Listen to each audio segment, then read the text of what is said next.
The envelope felt heavier than it should have, not because of what was inside it, but because of what it was about to do. I remember standing there for a second longer than necessary, fingers hovering over the mailbox slot, my heart thudding in my ears like it was trying to warn me. Once this was gone, there would be no undo button, no apology big enough, no pretending it was a joke. I slid the envelope in anyway. It disappeared with a dull metallic thud. And just like that, a single piece of paper began a chain reaction that would tear apart a household, destroy someone's reputation, and give two betrayed kids the most satisfying revenge of their lives. But to understand why we did it, you need to go back to a time before Wi-Fi, before downloads, before games were cheap and everywhere. Back to the 1990s. Back when PC games weren't just entertainment. They were everything. Back then, if you were into PC gaming, you were already different. There were only a handful of us.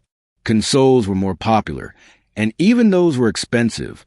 PCs were for nerds, for weird kids, for people who like to tinker and troubleshoot instead of just pressing start. And without the internet, getting games was a nightmare. Local stores carried maybe a dozen titles, most of them outdated or terrible. New releases? Forget it. If you wanted the good stuff, you had to order from abroad. Catalogs, phone calls, airmail, weeks of waiting, sometimes months. My best friend Ryan and I were obsessed. We didn't come from rich families, so every game we bought was a result of saving lunch money, skipping movies, doing odd jobs. When a package finally arrived, we treated it like a sacred object. We had a system, a fair one. We traded games with each other. Carefully, we copied the copy protection, which was usually included on a separate disc or hidden somewhere clever. That way, two kids could afford what normally only one could. It wasn't piracy for profit. It was survival for gamers. Those discs mattered to us. We cleaned them, stored them properly. If someone borrowed one, we hovered like anxious parents. Then Mark transferred into our class. He arrived halfway through the year, confident, loud, immediately drawing attention to himself. He had that effortless arrogance that comes from never really being challenged. The kind of kid who leaned back in his chair, arms crossed, like the classroom belonged to him. We didn't think much of him at first. Then one afternoon, during a casual conversation about games, he dropped a sentence that changed everything. "My uncle has loads of PC games," he said, like it was nothing. "Boxes full." Ryan and I exchanged a glance. "Loads?" He started listing titles we had only read about in magazines. Games that were almost impossible to find locally. Stuff we had dreamed of owning. We were cautious at first, but excitement has a way of overriding logic, especially when you're young. We approached him with an offer. We'd trade. We'd give him our original copies, so he could copy them, and in return, he'd give us copies of his uncle's games. He smiled and agreed instantly. That should have been the first red flag. The first exchange came back wrong. The discs looked fine, but the games crashed. Files were corrupted. Some wouldn't even start. Mark shrugged. Probably just bad floppies. It sounded reasonable. So we tried again. Second exchange. Worse. Missing copy protection.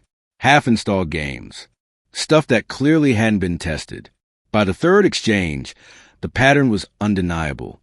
We had not received a single working game. Not one. Meanwhile, Mark had everything. Our originals.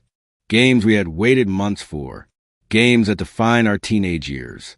And when he finally returned some of them, they were in terrible condition. Scratch labels. Bent corners. One disc case cracked. It felt like a slow betrayal. Not loud. Not dramatic. Just a quiet realization that someone had looked us in the eye, smiled, and decided we were idiots. Every day after that was torture. We'd see him bragging about the games he was playing. Our games. Laughing. Smug. Untouchable. As if that wasn't enough, he also loved to mock my taste in music. I was a massive Queen fan. Freddie Mercury meant everything to me. His voice, his confidence, his refusal to apologize for who he was. Mark hated that. "Why do you listen to that gay singer?" He'd say, loud enough for others to hear. Over and over. What made it worse was knowing his background. Ultra-conservative family. Strict. Religious.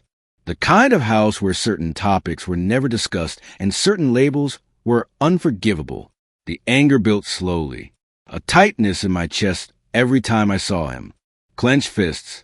Sleepless nights replaying conversations. Imagining confrontations that would never happen. We wanted revenge, but we didn't know how. Then the school announced a mandatory AIDS awareness event, and everything changed. The auditorium smelled like old wood and disinfectant. We sat there with our class while speakers talked about HIV, AIDS, safe sex, and discrimination. This was the early 90s, not long after Freddie Mercury had died, and these campaigns were everywhere.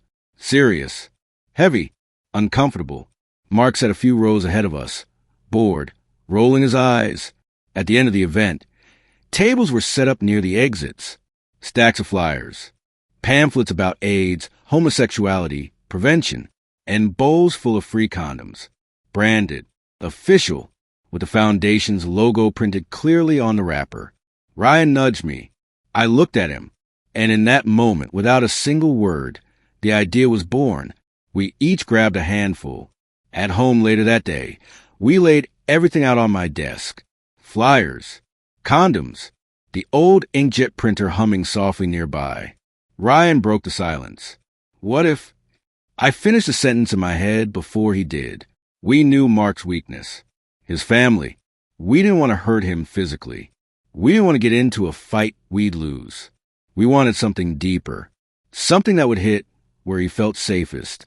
We recreated the AIDS Foundation's letterhead as accurately as possible. The logo, the formatting, the tone. We spent hours on it, making sure it looked official, authentic, boring in the way real letters are boring. Then we wrote the letter. Polite, calm, supportive. Dear Mark, thank you for your letter. We understand that it can be difficult to be open about being homosexual and that you may have many questions following the event you attended with your class. Reading it back gave me chills. We weren't screaming accusations. We weren't mocking. We were being kind. We included reassurance, information, advice. Please find and enclose a flyer that should help answer your questions, as well as some condoms. Please remember practice safe sex at all times. Then came the final touch. We didn't address the envelope to Mark. We addressed it to Mr. Dawson, his father.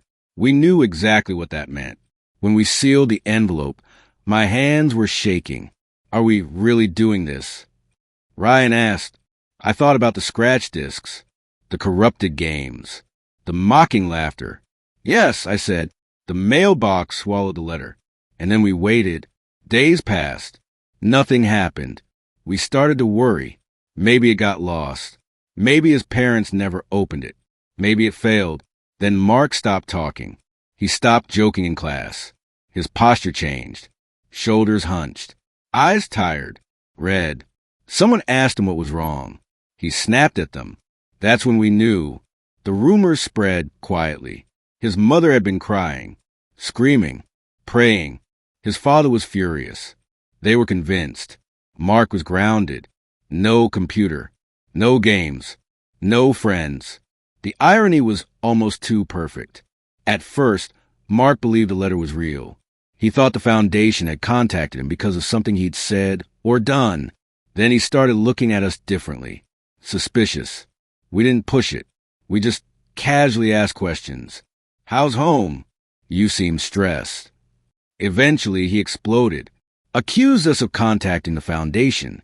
That's when we confessed. Not to him, but to the principal, with his parents sitting right there. The principal's office was painfully quiet. Mark sat between his parents, staring at the floor. His mother looked like she hadn't slept in days. His father's jaw was clenched so tight it looked painful. When we explained everything, the games, the trades, the lies, the room felt heavier with every word. We admitted what we'd done, why we'd done it. There were consequences, detentions, lectures, warnings, but nothing compared to what Mark had already lost. His confidence was gone. His smugness evaporated. He never mocked me again, never touched our games again, never tried to act superior. The The power dynamic had shifted forever. Walking out of that office, I didn't feel triumphant. I felt relieved, like a weight I'd been carrying for months had finally been set down. 30 years later, I still think about that letter sometimes. Not with pride, but without regret. Because revenge isn't always loud. Sometimes it's quiet, calculated, and perfectly timed. And with that, our story comes to an end, but the real story begins with your thoughts. What would you do if you were in this situation? Let me know in the comments.